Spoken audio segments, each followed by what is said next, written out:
Maayong hapon. Ang atong ebanghelyo gikan sa ebanghelyo sumala ni San Juan chapter 3 verses 22 to 30.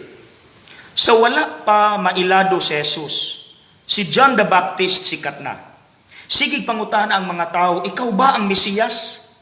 Kung insecure pa si John the Baptist, he could have grabbed the opportunity and said, "Yes, I am the Lord, I am the Messiah." Pero wala. Kanunay hinuon niyang gi-insist na apay mas labaw nako. He is greater than I. Mga igsuon, let's talk about insecurity. Ang kalibutan kusog kay mo kumpara. Dato, pobre, bright, bugo, guwapa, maot.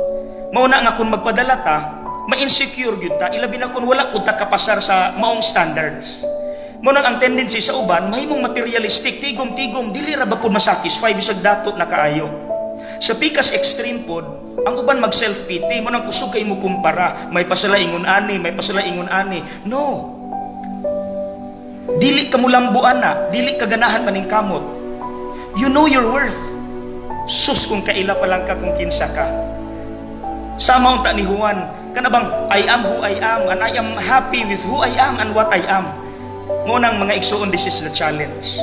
Gikan ra pud ni sa usa ka Jesuit nga pari. Please say this to yourself every now and then.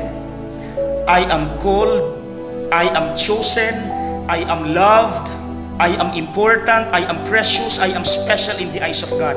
And I swear, mamahimo kang magmalipayon sa imong pagkaikaw. Kontento ka, simple ka, o ilabi na sa tanan, mamahimo kang mapasalamaton sa Dios sa kung unsay naa nimo.